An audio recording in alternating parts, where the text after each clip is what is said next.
Boa noite. Ó, até melhor. Todo mundo bem? Boa noite para todo mundo que está aqui. Boa noite para todo mundo que está em casa, que vai ver em algum momento a nossa live, né? Nossa gravação desse dia, que é sempre muito bom, sempre muito especial. Vou fazer uma preleção para vocês hoje. Hoje eu vou trazer, na verdade, um trecho de um livro que eu amei, que chama O Amor como Revolução, que é do pastor Henrique Vieira. E eu quero começar a preleção de hoje, então, com a oração que ele abre o livro, que chama Oração da Felicidade. Que todas as crenças religiosas sejam respeitadas, e até mesmo a não crença religiosa. Que possamos comungar na crença da humanidade, da diversidade e do bem comum. Que seja declarada justa toda forma de amor, que nenhuma mulher seja alvo do machismo estrutural, que a juventude negra não seja alvo do extermínio, que Marias Eduardas não sejam assassinadas dentro da escola, que Marquinhos da Maré não sejam assassinados indo para a escola, que Marielles possam chegar em segurança em suas próprias casas, que todo agricultor tenha uma terra para plantar, que todo sem-teto tenha uma casa para morar, que os indígenas sejam respeitados nas suas crenças, que as fronteiras acabem e as armas caiam no chão. Que a felicidade venha sobre nós, respeitando toda dor e consolando toda lágrima. Porque felicidade de verdade só é possível sob a bênção da comunhão. Amém. Axé. E o que mais de universal existe? Amém. Bom, esse livro me trouxe diversos insights, me chamou a atenção em milhares de passagens, mas tem uma passagem muito especial, que é a que eu quero dividir com vocês, uma parte aqui, que me fez refletir sobre muitas coisas. E nessa passagem, ele fala sobre a espiritualidade. O que é a espiritualidade, né? Eu estou brigando com o microfone, tá vendo?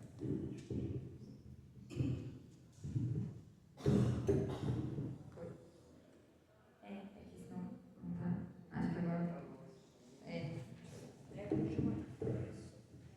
Agora acho que melhorou, hein? Obrigada. Bom, e aí ele traz uma passagem assim: espiritualidade não é institucionalizar o sagrado, fechando em dogmas e verdades inabaláveis, mas é o exercício de tatear o sagrado, tal como o bebê passando o dedo no rosto da mãe. Espiritualidade é mais abertura do que fechamento, mais perguntas do que respostas, mais consolo do que na caminhada, mais do que bênção ou maldição. Ela não é uma solução objetiva para todos os nossos problemas da vida, mas a poesia que se faz na alma diante deles. Espiritualidade é arte. A espiritualidade é como um pedaço de rio que tentamos segurar nas mãos. Essa é a minha imagem favorita. Sempre gostei de água, ela me liga à vida. Quando criança, eu gostava de tatear a água e tentar segurar uma porção de água nas mãos. É evidente que eu não conseguia. Mais rápido ou devagar, inevitavelmente, a água escorria pelos meus dedos e eu a perdia. No chuveiro, na cachoeira ou no mar, minhas mãos nunca conseguiam segurar uma porção de água. E esse pedacinho de rio é apenas uma parte de algo imenso. De onde vem? Onde está a nascente? Raramente sei. Quase nunca vi. Para onde vai? Aonde chega?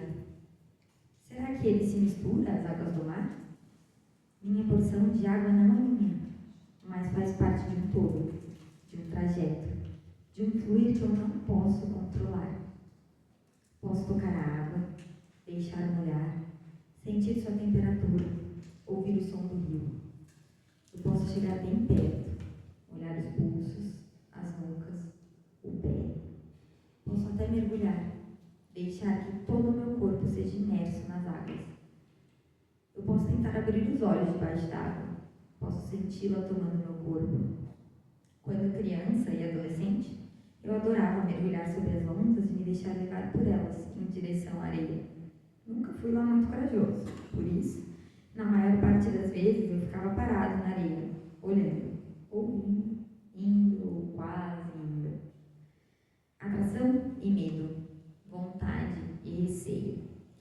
porção de água do mar ou um pedacinho do rio para mim são como Deus. Podemos tocar, podemos contemplar, posso sentir, mas não temos a capacidade de definir aonde começa, muito menos aonde termina. E muito menos eu posso controlar. Eu acredito que a espiritualidade seja esta dimensão tomada de ser pelo universo, de ficar em silêncio diante do céu, de perceber Deus como a própria vida, se realizando e se descortinando diante dos nossos olhos. É se sentir um grão de areia e mesmo assim, ou justamente por isso, descobrir o amor próprio. É saber descentralizar, compartilhar o tempo, ser indivíduo na comunhão. É saber perder, se perder e se encontrar. É despossuir a vida, e exatamente para tê-la mais inteira, ou se perceber menor, para assim ser maior. É sentir-se parte de tudo que existe, numa ligação íntima com a humanidade e o restante da natureza.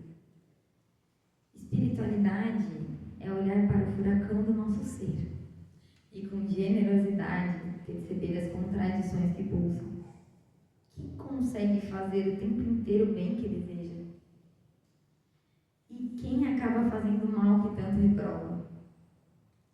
Quem consegue o tempo inteiro ser coerente com os princípios que confessa? Quem consegue apenas nutrir bons sentimentos e bons pensamentos? A espiritualidade não projeta culpa, mas abraça com acolhimento a complexidade da vida. A espiritualidade nasce do paradoxo e mora nele. Esse é um trechinho, então, desse livro que sempre me faz refletir bastante, né? E todas as vezes que eu penso sobre isso, eu penso sobre a colocação que ele traz de Deus. O que é Deus pra gente? Eu conheço muitas pessoas que não têm uma religião fixa, não se dizem espírita, ou especificamente católico, ou evangélico, enfim. E muito disso eu vejo que se aplaca por uma necessidade que a gente teve de personificar Deus. E ao personificar Deus, por muitas vezes, a gente inconscientemente se compara a Deus. E aí fica muito difícil de alcançar, porque é sobre isso. Nós estamos dentro de uma complexidade muito grande e a gente precisa ter generosidade para olhar para tudo isso e assumir a espiritualidade ainda latente e presente muito forte dentro de nós. Ainda que aqui, como nas perguntas, ele coloque, né? Quem consegue fazer o tempo inteiro o bem que deseja? Eu ainda não consigo. Quem acaba fazendo o mal que tanto reprova? Olha, às vezes eu ainda faço. Quem consegue o tempo inteiro ser coerente com os princípios que confessa? Meu Deus do céu. Daí, como diria o Fábio, eu não podia nem estar aqui na frente para falar, porque eu ainda erro de monte, aí fica difícil, né? Mas eu me coloco aqui. Eu dou minha cara a tapa, na verdade, para dizer que todos somos iguais. Que, como todo mundo sabe, a diferença daqui da frente é só um jalequinho. E um tiquinho de coragem de dizer que, por humildade, eu preciso ter essa humildade comigo mesma, para que eu consiga vir aqui, aprender um pouco mais com vocês, compartilhar com vocês um pouquinho que eu sei, e seguir, mesmo que eu ainda seja bem errante. Mas essa espiritualidade ainda é viva, e ela grita dentro de mim para que eu esteja aqui, para que eu consiga dar esse passinho adiante, e para que eu consiga trazer Deus como um todo, que é isso que ele coloca, para que a gente consiga ver Deus em tudo, em todas as coisas, em todos os lugares. Ele está presente em toda a nossa natureza, e não só como uma personificação, não só como uma pessoa. A gente consegue chegar mais perto quando a gente coloca dessa forma, quando a gente enxerga Deus em cada coisa, em cada pessoa, em cada lugar, em cada cantinho de natureza que a gente tem, em cada possibilidade. E aí a gente para de tentar se comparar, a gente para de tentar tatear e a gente simplesmente sente, porque a gente para de tentar controlar, a gente para de tentar buscar essa coisa tão perfeita, porque ele é de fato perfeito, mas está em tudo. Então, no momento que a gente aceita isso, a gente abraça esse tudo, incluindo a nós mesmos, aí eu acho que a gente está no caminho certo. Aí eu acho que a gente está abraçando ele, abraçando a nós,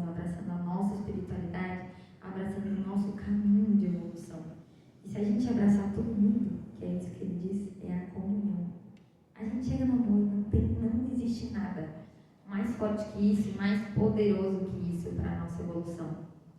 Então, eu acho que é por aí o caminho que a gente tem que seguir. Eu espero que todo mundo tenha conseguido se conectar um pouquinho com tudo isso e com essa lição. E vou deixar agora vocês com a nossa palestra. Tem uma pessoa especial, nova hoje, o Ale vai apresentar para vocês. E a gente segue. Uma boa noite. Todos. Eu estava pensando quão agradecido eu sou por todos os milagres que eu presenciei ao longo da minha vida, pela atmosfera que eu senti na semana que eu estive nessa casa, quando eu entrei naquela sala ali. Vocês não têm noção do que eu sentia ali dentro. Eu vou mais longe. Eu nunca senti a energia que eu senti ali dentro do passe como dessa vez que eu estive aqui. É uma bênção realmente. A gente percebe a atmosfera. Tem uma enormidade de amigos aqui, muito mais do que a gente está vendo. E eu cheguei a ficar tocado ali sentado. Eu estava conversando com a Lê, né? Porque tem muita gente que trouxe outras pessoas para acompanhar tudo que está acontecendo aqui. Eu tenho certeza que não é porque é hoje não, mas acho que em todos os momentos. A gente não tem ideia de tudo. Agradecer a Regina que me convidou para vir aqui. E eu fiquei tocado e preocupado também, né? Eu falei que eu ia passar perfume, eu passei perfume, eu estou perfumado, depois vocês podem até conferir. O importante é tomar banho. Mas Perfume fica para depois. mas perfume eu passei. Você quer evolução. Então eu queria iniciar colocando a coisa da seguinte maneira, né? Também de uma forma diferente. Nosso divino Criador da vida, que Ele permita a todos nós, nesse momento, já que cada um de nós trouxe um amigo espiritual que nos acompanha desde o primeiro dia de nossa vida aqui no planeta, e cada um de nós está com esse amigo aí, e eu queria então pedir por acréscimo de bondade, que o Criador da vida nos permitisse que esse amigo nos ajude a acessar o nosso sagrado. É preciso acessar o nosso sagrado para que a gente, a partir de então, deixando o profano, já que duais nós somos, através do sagrado a gente conseguisse perceber tudo o que está sendo trazido para cada um em diferente estágio, em diferente maneira. Mas uma coisa é certa, na medida em que nós acessemos esse sagrado que está nos sendo permitido nesse momento por esse amigo que acompanha cada um de nós aqui, que uns chamamos de anjo da guarda, enfim, não importa o nome, mas é uma pessoa que nos acompanha, um amigo que nos acompanha desde sempre e que estará conosco por todo o tempo. Então que nós conseguíssemos relaxar os ombros, relaxar o tronco, relaxar os braços, sentir o chão e a atmosfera toda que nos envolve nesse momento, porque tem muitas energias e muitas cores distribuídas de acordo com a necessidade de cada um. Tenham certeza de uma coisa: o tratamento cada um vai receber de acordo com a sua necessidade, de acordo com a sua vontade e seu merecimento. Mas que cada um de nós, a partir de se acessar do sagrado, possamos voltar para casa muito melhores do que viemos. Que assim seja, graças a Deus. Quando a Regina me fez esse convite, eu pensei, e agora? O que é que eu vou fazer? E eu me lembrei de um amigo, porque eu não sou orador, eu sou um apaixonado por isso que nós vivemos. Eu sou um apaixonado pela espiritualidade.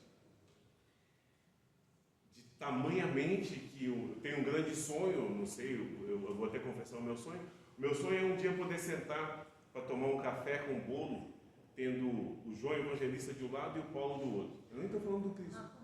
Eu nem estou falando do Cristo. Eu só queria sentar para tomar um café com esses dois. Eu adoro estudar tudo isso que nos envolve, a espiritualidade como um todo. E hoje a gente vai tentar que me seja permitido transmitir aquilo que eu previ, mas claro que o que eu previ não vale. O que vale é o que eles irão nos passar.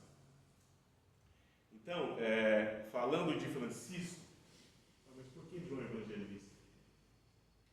João Evangelista, a gente falou que ia falar de Francisco, da oração de São Francisco, né? Talvez porque João Evangelista foi o último dos apóstolos.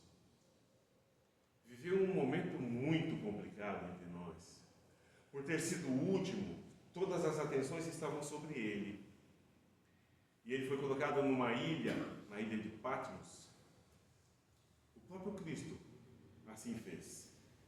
Permitiu, conduziu de alguma forma que ele fosse para lá. Um lugar isolado, muito isolado.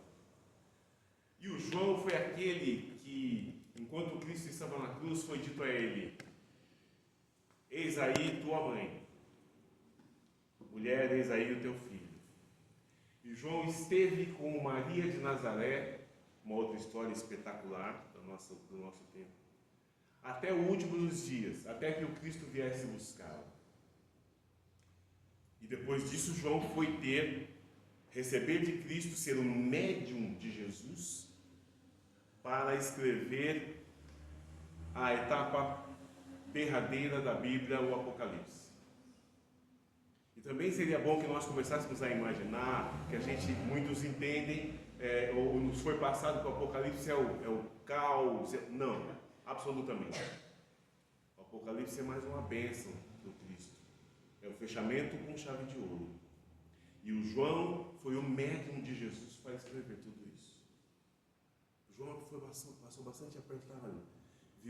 Foi o que mais viveu. Ele chegou a quase 100 anos aqui, até o momento em que depois, em Efésios, ele foi se despedir, depois de muita história, uma outra história também que não dá para contar hoje, quando João se despediu daqui, deixando o corpo e voltou para casa.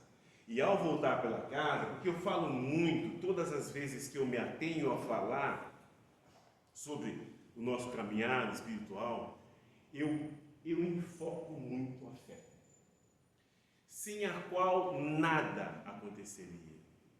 É fundamentalmente importante que nós priorizemos a fé.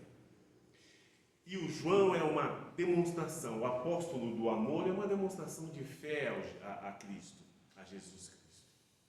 E depois de tudo isso que ele viveu, e cada um de nós vive a sua história de João Evangelista, cada um de nós vive a sua história de Paulo, de Tarso, de Pedro. Esses são exemplos muito firmes, muito fortes na nossa estada por aqui. O próprio Davi, Salomão.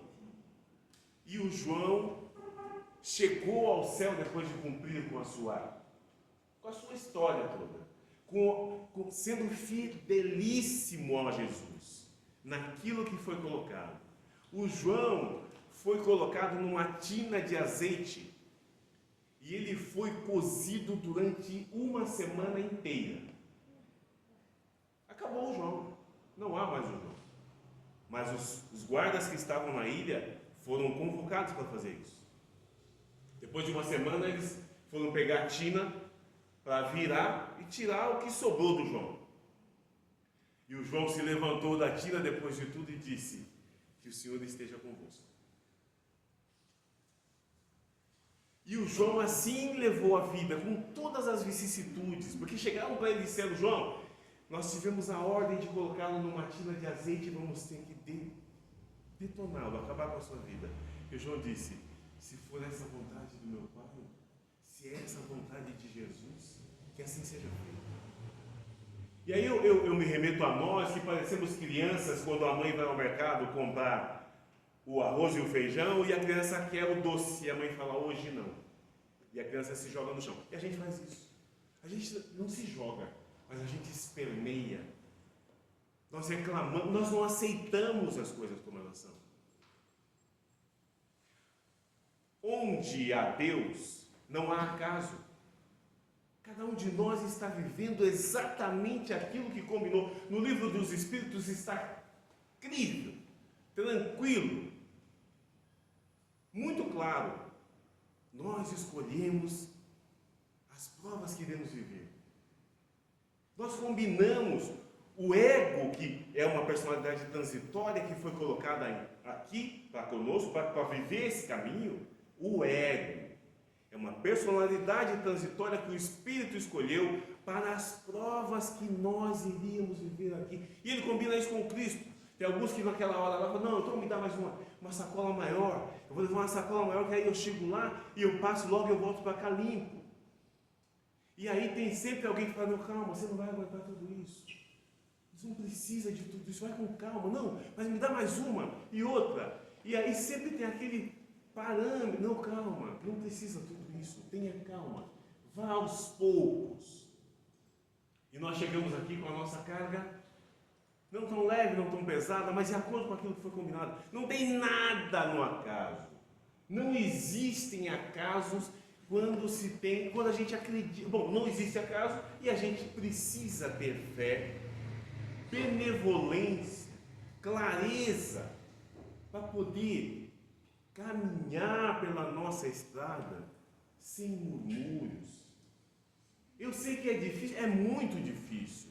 E os oradores, aqueles que vêm aqui, falam bonito, são os maiores pecadores. Então, só para dar um exemplo, o João voltou para casa depois de cumprir com tudo aquilo, e quando ele chega lá no alto, junto ao Pai, ele recebe Zebedeu e Salomé, seu pai e sua mãe. E é isso que nós temos que vivenciar, entender e acreditar. É exatamente assim. Filho, cumpriu, está tudo direitinho, não tem nada errado. Só pare de murmurar que vai ser mais tranquilo. E aí o João chega lá no alto e recebe o pai e a mãe que vem abraçá-lo. E uma salva de palmas. Porque ele cumpriu com o melhor do que ele podia, de dedicação, de fortaleza e fé.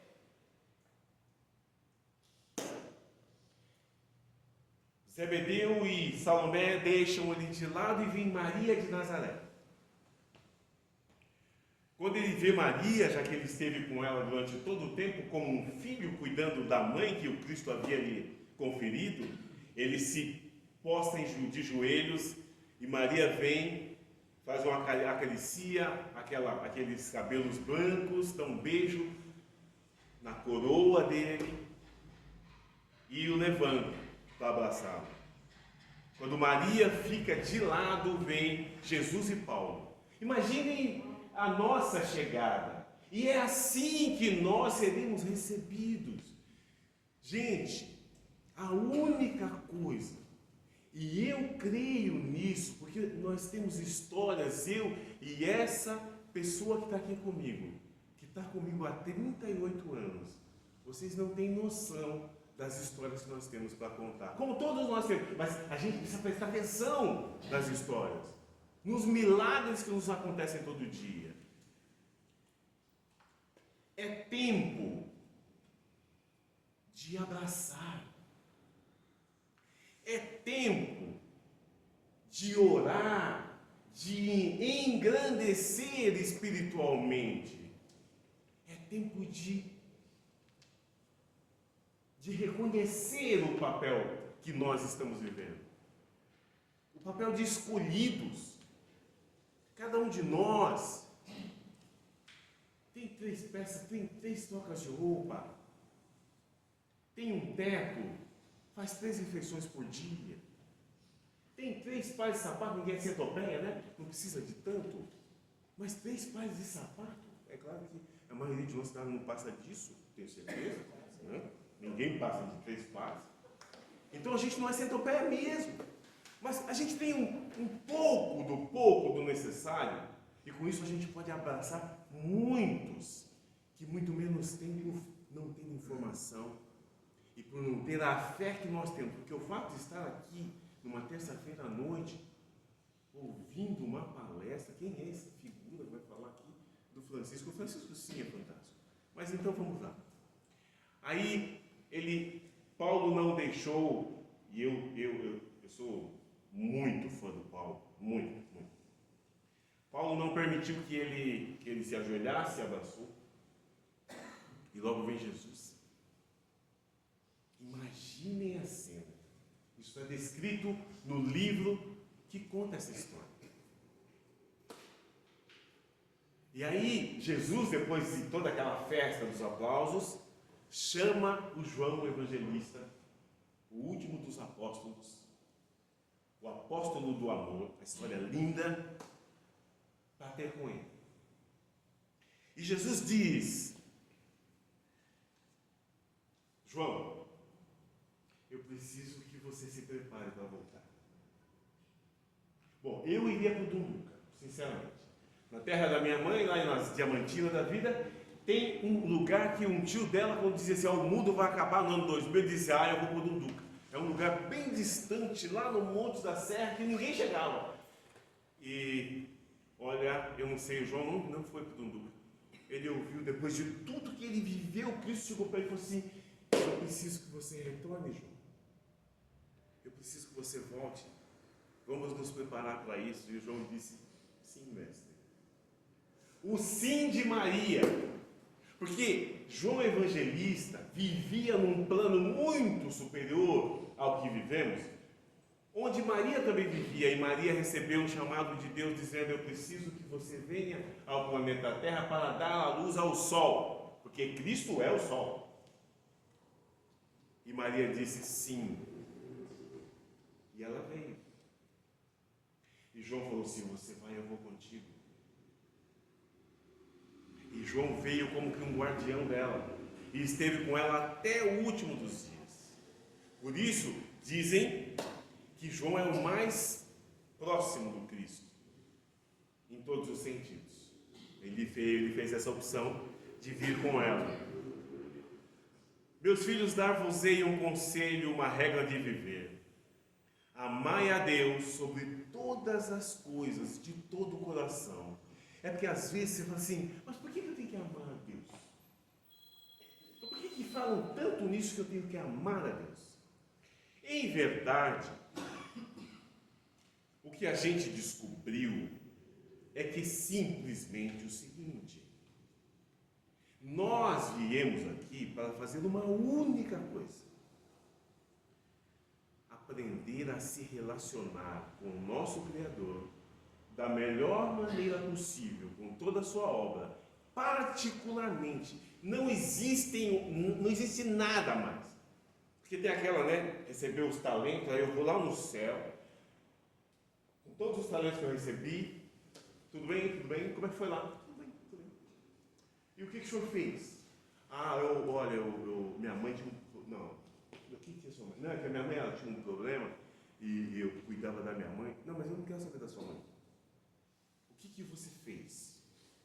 Bom, meu pai tinha um problema e eu cuidava do meu pai, eu levava meu pai para lá e para cá, e meu pai se sentia muito sozinho e tal. Não, mas a gente não está falando disso, a gente queria saber o que você fez com os talentos que você recebeu. Bom, tinha uma tia minha eu precisava cuidar dela. Tem um irmão, aí depois eu me casei, tem a minha mulher, não, mas a gente não quer saber disso. A gente quer saber o que é que você fez com os talentos que você recebeu. Senta ali um pouquinho, pensa no que você fez e volta para falar, porque você foi lá para se relacionar com Deus. É? Exatamente. Só isso. Mais nada. Não, mas é minha mãe. Faz parte do contexto. Mas você foi lá para se relacionar com Deus. Mas os meus filhos são filhos de Deus, confiados a você para que você desse vida a eles. Mas são filhos de Deus. Como Maria disse no templo, assim que ela foi, Moisés instituiu que no 40º dia do nascimento da criança, a mulher vai ao templo apresentar o filho ao templo, a Deus. e se purificar. E como havia todo um histórico de que aquele menino era o Messias, os senhores de Jerusalém disseram: Maria, nós sabemos que desde que essa criança nasceu, Nazaré está um absurdo, aquela cidade é perigosa, nós não temos como cuidar de vocês lá, 100 e poucos quilômetros daqui de Jerusalém, então melhor que você deixasse essa criança aos cuidados do templo. Maria, que deu à luz a Jesus com 14 anos, disse: não, eu estive nesse templo durante 7 anos da minha vida. José, meu esposo, ele é membro desse templo. Ela é sênior também, mas não precisa saber. Tudo que eu aprendi aqui é suficiente. E essa criança é filha de Deus. É Ele quem vai cuidar. Ponto. E assim foi feito. Então, na verdade, nós somos guardiões, no máximo guardiões. O apóstolo do amor, né? Cristo colocou João numa ilha pequena, como se fosse um barco no Mediterrâneo, para que ele pudesse falar por intermédio desse medianeiro, médium de Jesus Cristo. Assim como fora Paulo, João foi um grande médium para que Jesus concluísse o Novo Testamento com o Apocalipse, que foi todo ditado e João o escreveu. Nem o céu nem a terra poderão modificar esse roteiro, porque está fundamentado na lei maior, faz parte da evolução das criaturas, e o mundo não iria acabar como instigam falsos profetas. Não acaba, tudo se transforma, tudo se modifica, e João foi muito, mas muito importante para que nós tivéssemos o que recebemos até então. Toda essa história, ela acaba se confundindo, se unindo, se somando a tudo o que nós conhecemos, bastando para isso prestar um pouco de atenção na nossa vida, entender que aqueles que estão conosco são apenas alguns dos personagens que nós iremos ajudar de alguma forma com as nossas atitudes, com os nossos exemplos. Eu digo sempre que vale mais o exemplo acima de qualquer coisa, porque dizer no WhatsApp como eu te amo e mandar um coraçãozinho é lindo, maravilhoso, mas eu prefiro atitudes. Eu sou pelas atitudes. Então, nós temos exemplos demais. Chico Xavier. Nós temos exemplos aos borbotões. E a gente continua como criança, impertinente, malcriada, esbravejando, saculejando, como se fôssemos a última bolacha do pacote. Eu me lembro do filme de Chico Xavier, do livro, quando a irmã dele disse: Chico, não aguentamos mais, nós não queremos mais saber, não dá mais, Chico, é muita gente, é muita coisa, ninguém tem sossego. E o Chico sorrindo para ela. Esse estágio que tem tudo a ver com aquilo que é sagrado em nós, e que nós não estamos permitindo que esse sagrado se sobressaia.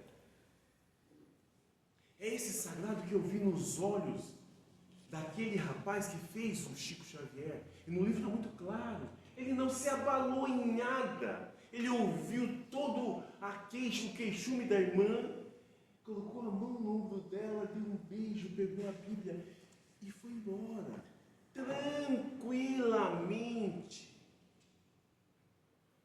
Distribuir, é tempo de distribuir amor. E não adianta sair levando sopa para o indivíduo na rua. Não adianta fazer nenhuma caridade, levar cesta básica lá Não! A caridade começa dentro de casa. A caridade começa comigo. E depois com aqueles que estão mais próximos de mim. Eu passo por um parente, porque no Natal ele não quis tirar foto comigo. Eu não vou levar a cesta básica para ele está precisando, mas eu vou levar para aquele amigo, do amigo, que lá no centro eu conheci, ele precisa, eu estou fazendo a minha parte. Tá bom, que assim seja. Eu prefiro ficar me esmerar um pouco mais. Fazei de mim instrumento da vossa paz.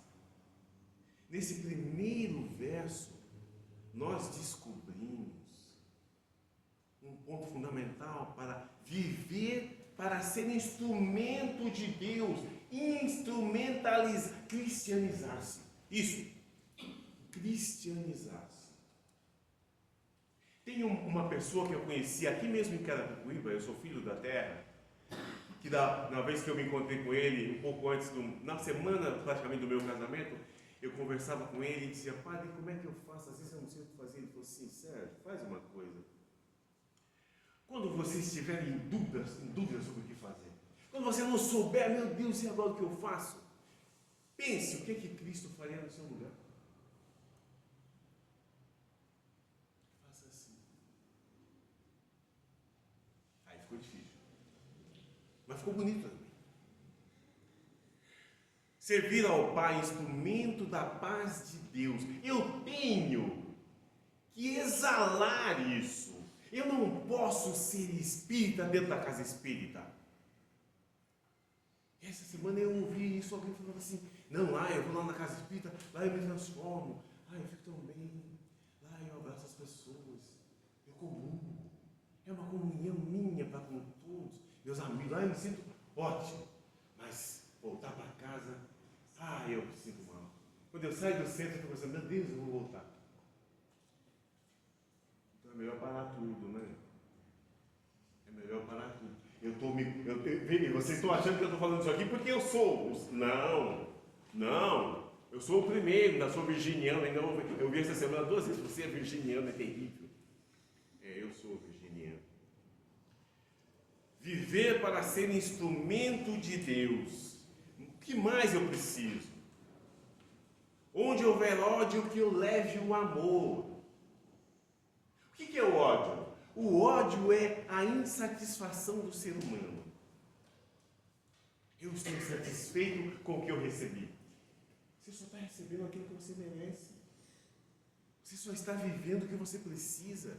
Você já parou para pensar que as vicissitudes que você chama de vicissitude, elas na verdade são instrumento de Deus para você se melhorar e você continua esperneando? É só isso. Ele é tão magnânimo, é tão perfeito, é tão absolutamente, como diz aquela mulher que fala assim, a Concessa, né, que ela fala absolutamente, ela usa muito esse termo absolutamente. Deus é tudo, é muito amor, é muita dedicação, é muito exemplo que nos deu. Eu tenho um livro que eu li, eu gosto de comer livros, né? Faço uma maionese, um ketchup, alguma coisa. Tem um livro que eu li há quase 10 anos atrás que fala assim, o título do livro é Não Há Mais Tempo. O que vocês estão fazendo? Não há mais tempo. Tem um médium que eu conheci, que traz uma entidade espetacular, ele já esteve 2 vezes em São Paulo, as 2 vezes eu fui e eu acompanho. Ele nunca escreveu tanto. Eu estou recebendo 6, 7, 8 textos por dia. Ele está escrevendo um monte. Esse guia espiritual dele nunca trabalhou tanto. Tem alguma coisa acontecendo demais. E o que é que nós estamos fazendo? O que é que nós estamos fazendo? Nós estamos vivendo como há 10 anos atrás? Não é possível. Perguntaram ao sábio, o que é perdão? O que é o perdão? Ele respondeu, é a fragrância que sai das flores quando esmagadas. A fragrância que sai das flores quando esmagadas. Quando a gente começa a estudar, gente, essa oração está declarada, postulada, estudada num livro de 60 páginas. Tem tanto conteúdo que nós ficaremos aqui uma semana. Mas praticar cada pedaço, cada trecho, cada vontade, cada desejo, cada exemplo. Eu só preciso ser instrumento da vontade do meu Pai. Ele nos mandou Cristo, irmão, nosso irmão. Quando eu penso no que viveu Maria, no que viveu Jesus, dos 7 aos 30 anos em que ele esteve afastado, porque a energia dele era maiúscula, ele não tinha como viver entre nós, a densidade nossa é muito grande. Então ele foi viver entre os essênios, que estão afeitos a alguma coisa que hoje está sendo despontada, que é a apometria, que é uma das bênçãos que nós recebemos. Francisco de Assis é só o patrono da apometria. Jesus chamou Francisco, pediu a Francisco que antes de voltar aos céus, os guardas que estavam com ele na ilha, colocaram nele uma roupa, uma vestimenta de soldado, porque já sabiam que como ele não morreu na tina de azeite, que iam matá-lo de alguma forma. Então disfarçaram ele e ele foi para Efésios. Mas ali já o chamavam de Pai Francisco. Quando ele chega lá, Jesus diz: volta Francisco. Volta e reforma a minha igreja. Que igreja nós estamos falando? De que igreja Cristo dizia naquele momento? Cristo estava falando sobre essa igreja. Cristo entrou em Jerusalém para tirar os vendilhões do templo. E o que nós estamos fazendo com os vendilhões que estão no nosso templo? Os vendilhões estão aqui. E eu faço questão de alimentá-los. Amarás o Senhor teu Deus e ao teu próximo como a ti mesmo. Vamos tirar os vendilhões do nosso templo.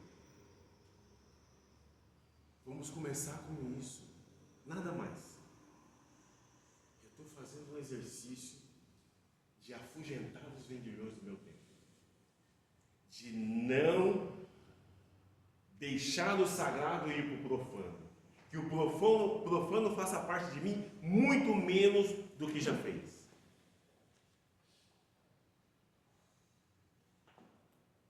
Eu estou tentando não... Gente, eu sou vendedor, eu falo pra caramba. De repente, a gente vai perder a novela. Onde houver discórdia, que eu leve a união. O congraçamento só acontecerá. O fim das vontades individuais.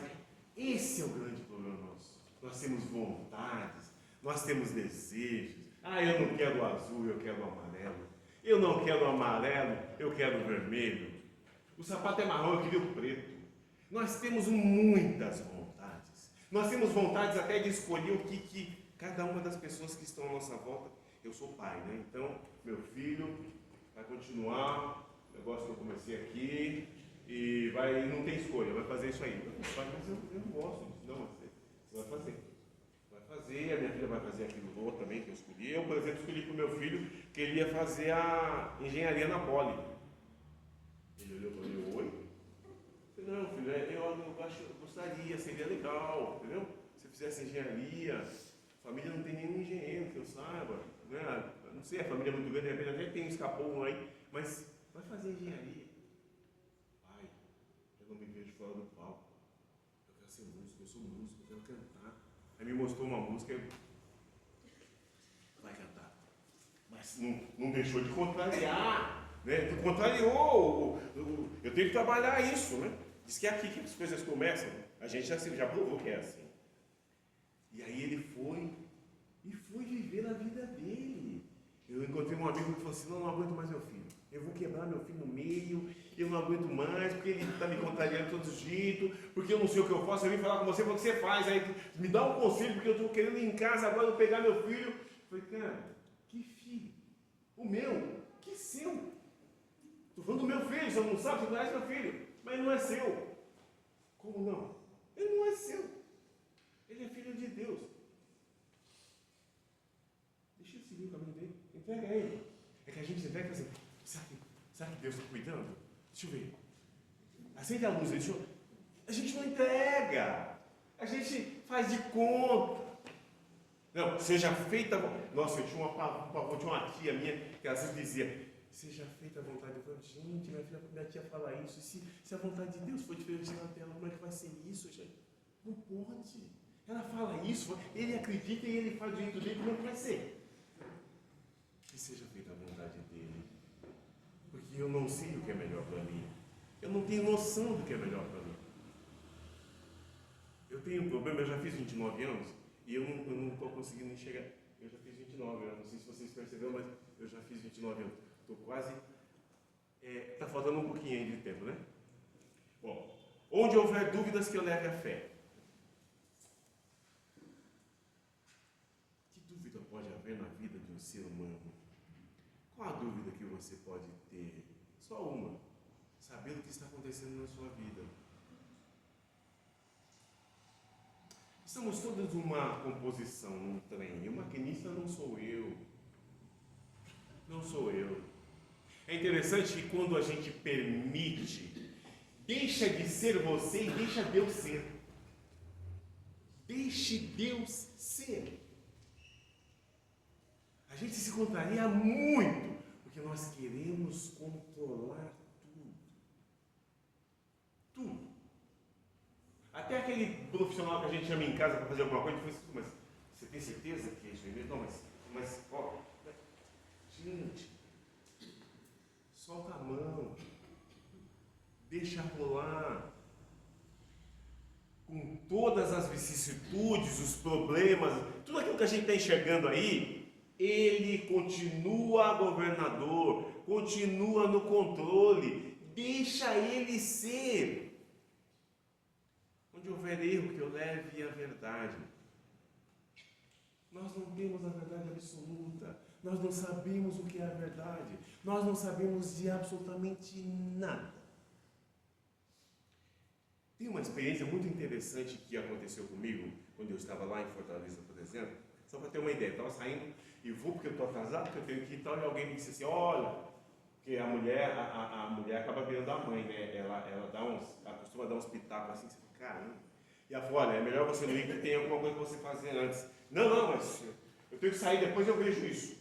Estava até sentindo uma energiazinha, sabe aquela sacolejada? Não, vou lá, eu vou, está na hora, e tal, e ela falou, tá bom, então vai. Eu peguei e entrei no elevador. Quando eu entrei no elevador, eu incorporei no elevador. O elevador começou a sacudir. Eu falei, é melhor voltar para casa, né? Vai assustar todo mundo. Aí eu tive a consciência de conseguir voltar para casa, todo duro, né? Aí quando eu entrei em casa, que fechou a porta atrás de mim, aí aconteceu o que tinha que acontecer. Você não sabe, parar. Deixa Deus acontecer na sua vida. Na nossa.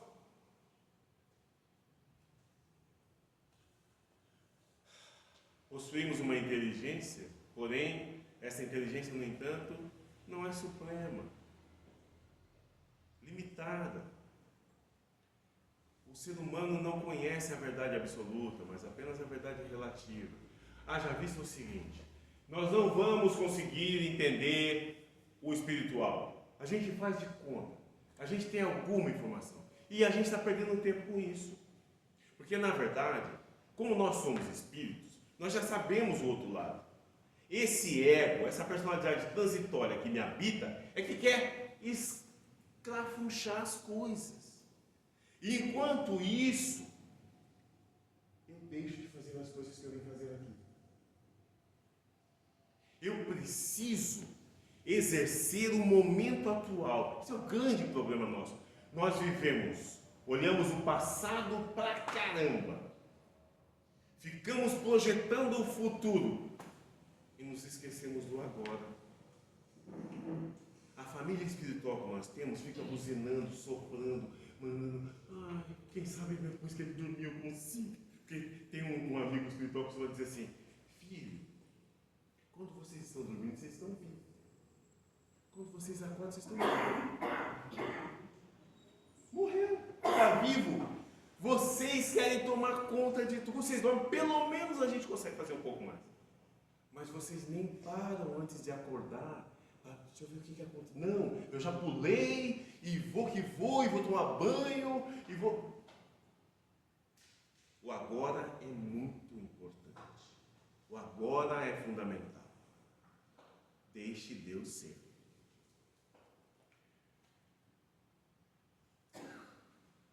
Onde houver desespero, que leva a esperança.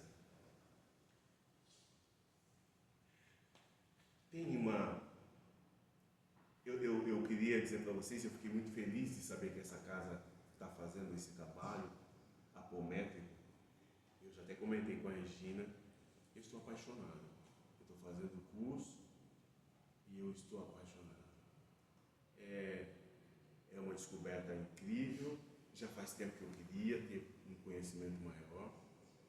E eu acho que, na verdade, nós temos vários problemas. Eu estou falando de uma das soluções, uma das belezas, das luzes que estão chegando. Mas são várias. Existem vários problemas, mas existem muitas soluções. Essa casa aqui faz um trabalho magnânimo. Então, eu não conheço.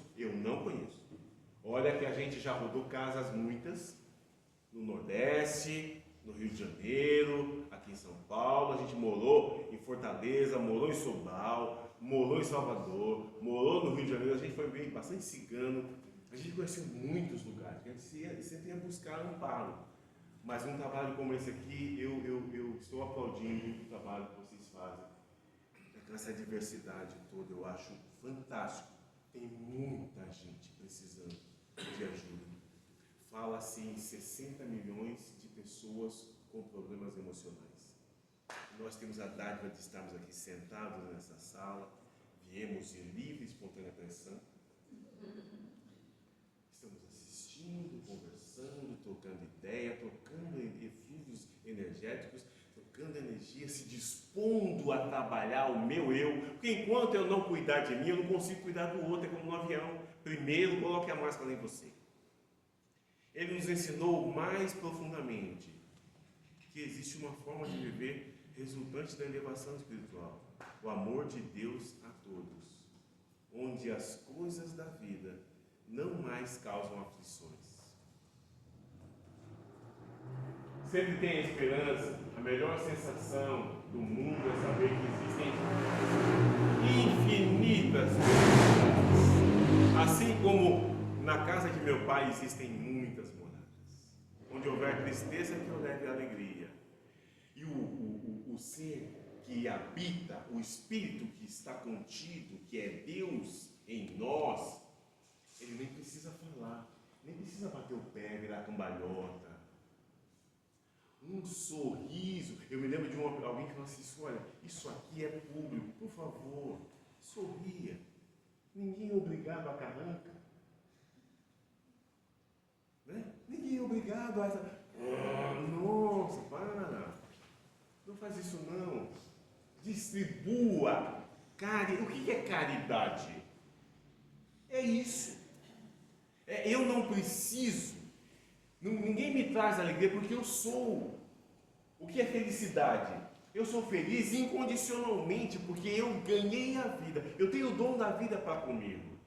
Deus é comigo desde sempre. Nós estamos todos aqui nesse momento. Viemos com os nossos próprios pés, de nossa vontade. Nós temos para onde voltar. Nós temos água para beber. Nós temos um alimento nos esperando. Não precisa ser luxo, não. O básico. Tem um vídeo que foi feito uma música, né? Que fala de uma senhora que ela é simples.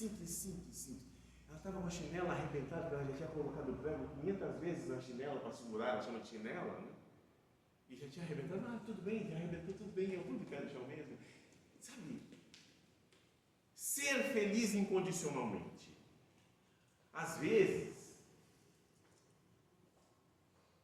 Deus te leva pelo caminho mais longo, não para punir, mas para te preparar. Tem uma outra que diz assim: Deus ainda vai te dar tudo aquilo que você deseja, mas antes Ele vai lhe mostrar que você não precisa de tanto.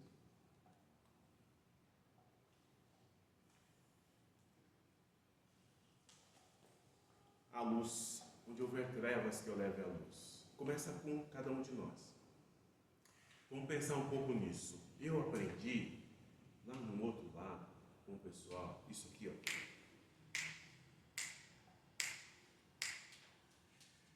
Que essas entidades que fazem isso, tem toda uma história do sinal da cruz, que na verdade eles estão abrindo o nosso sagrado, avançando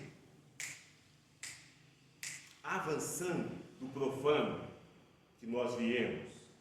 E aqui nós adentramos e ele vem até nós e abre o sagrado para que tudo que ele passe seja mais facilitado no entendimento. Para que a gente abra um corredor, um caminho com a nossa essência divina. Despertar da essência divina. E isso aqui, os apóstolos sabem muito bem o poder que tem. Pois é, existe um povo que usa muito isso para abrir o nosso sagrado. E tomara que ele fique aberto. Tem gente que gosta de fechar e entrar pelo outro lado. A luz é Deus, é o amor de Deus. Mas e a treva? O que será? É o individualismo que obscurece a sua vida e o seu mundo. Vamos deixar que o sagrado prevaleça. Consolar. Eu não preciso. Eu tenho muito que poder consolar. Todos nós que aqui estamos podemos levar muito consolo. Todo o consolo. Porque nós estamos bem. Nós estamos fortalecidos. Nós estamos cheios da graça de Deus. Existem muitos lá fora. Nós aprendemos em Salvador, na Bahia, quando diz assim, os pobres. Não, você não é pobre. Você não é pobre. Você tem muito daquilo que você precisa. Você tem tudo que você precisa. É diferente, não é pobreza. Ninguém é pobre. Quando a gente começa a trabalhar e estabelecer o norte a partir de posses materiais, é que a gente consegue fazer essa distinção. Mas os pássaros nada plantaram e nunca lhes faltou, nem mesmo aos seus filhotes, aos seus netos, nunca faltou. E nós somos muito mais agraciados, nós temos até inteligência, quase. Fazei com que eu procure mais consolar do que ser consolado. E é isso que eu posso, é isso que eu preciso, é isso que eu devo, é isso que eu tenho. É isso que eu tenho. Compreender do que ser compreendido. Que nós não precisamos, nós aqui, nós, todos nós aqui, a gente pode compreender mais. A gente pode amar mais. Vamos nos ater à vida desses ícones, todos que estiveram com Cristo, que avançaram de todo. Eu cito muito tudo isso que esteve ao redor nos últimos 2000 anos, para que a gente se coloque no lugar desse povo. Gente, era muito mais difícil professar a fé. Era muito complicado. Você é cristão? Não, imagina eu. Que isso? Nunca fui. Nunca fui, não, eu não sou. Você é amigo do Cristo? Não, eu não. Era muito mais difícil. Oxalá jamais isso volte a acontecer. Está simples, está gostoso. Ainda a gente estava vendo essa semana, a Silvia estava comentando comigo, que ela tem visto em alguns lugares onde nós passamos, o pessoal fazendo questão de deixar os símbolos judaicos, para mostrar, eu sou judeu, eu sou cristão. Não, gente, não. Vamos levar o Kardec. Vamos avançar de tudo isso. Todos esses ícones que vieram a partir de então. O Francisco, ele foi convocado por Jesus para reformar a igreja que somos nós. Francisco formou as Clarissas, que atuam também na apometria, com um trabalho fantástico voltado para a melancolia. Assim como nós temos também trabalhando ali entre nós os seguidores de Salomão, os templários. Jesus, quando deixou os pais e foi para a floresta para poder trocar a energia toda que ele tinha de uma magnitude maiúscula, ele não tinha como viver entre nós, ele foi ter com os essênios, que também fazem parte de todo esse trabalho. Hoje existe a possibilidade de nós, enquanto fazendo um trabalho aqui mesmo, nessa casa, como esse que a gente está falando, a gente vai perceber todos esses seres da natureza. Todos. Cada um no seu quadrado, fazendo o que nós precisamos. Tudo isso para nós. E nós estamos aqui brigando pelo biscoito.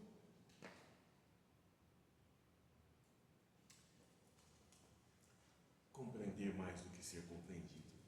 A pessoa que briga e acusa o outro humano não está brigando com o outro, mas está brigando com ela mesma. Está brigando com ela mesma. Vocês não têm noção da felicidade de sentir aquilo que está contido na Bíblia. Mulheres e homens de boa vontade, se dispondo ao trabalho, se dispondo a cristianizar-se. Eu não tinha ouvido ainda esse é um verbo, eu vou me cristianizar. Eu me cristianizo, tu te cristianizas. Eu não tinha ouvido isso ainda, mas eu achei legal. Cristianizar-se. Mais amar do que ser amado. Eu não preciso de ninguém para ser feliz. Eu me basto. É preciso ter essa consciência e vontade. E aí eu consigo transformar e distribuir esse amar que o Cristo disse há 2000 anos e a gente diz, eu amo. O que você quer dizer com isso, eu amo? Não, eu amo. Ama mesmo? Ou se você for contrariado amanhã, esse amor acaba? Eu não sei, mas é muito isso, né? Olha, eu amo pra caramba. Mas ontem eu vim aqui na casa e o Alê, não sei o que aconteceu, mas ele me deu uma resposta meio... Eu não sei, até de repente nem teve a intenção. Mas para mim o Alê acabou. Por que você não amava o Alê? Gente, é muito volátil. O que é amor? O que o Cristo trouxe? É preciso amar as pessoas como se não houvesse amanhã, dizia o Paulo. Esse povo todo disse, falou, viveu, morreu, escreveu, deixou exemplos. O que nós estamos fazendo com isso?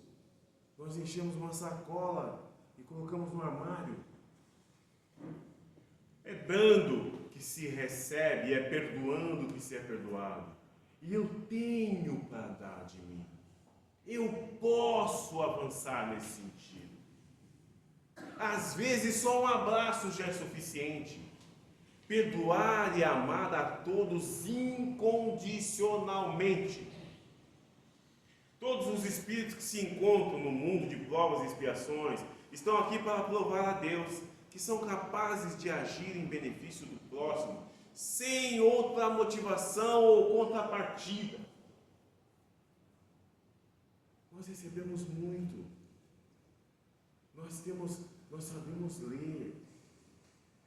Nós temos a capacidade de pegar um livro entender o que está escrito e receber mensagens mil. Quantas e quantas mensagens maravilhosas! Vamos expulsar os vendilhões do templo. O Cristo viveu e nos passou uma enormidade de parábolas. Não tinha como falar para todos. Ele não veio aqui para falar para o humano, para o homem, para a mulher. O Cristo falou com o Espírito. Quem somos nós?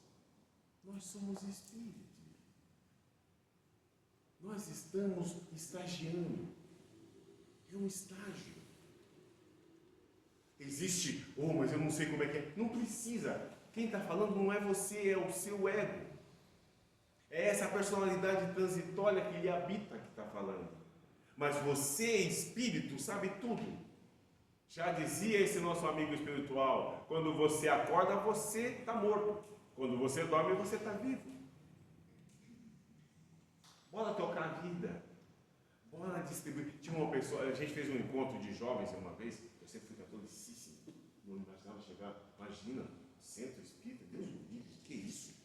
Isso é coisa? Não, de jeito nenhum. E lá no encontro de jovens tinha um rapazinho novo, que ele falou uma vez assim, que ele imaginava o amor como uma torneira de água vertendo água, e que essa água era então o amor. E que quanto mais essa água se espalhasse aqui pelo salão, ela ia molhando os pés de todo mundo. Olha que maravilha! Todo mundo ia ser molhado de amor, desde a planta dos pés.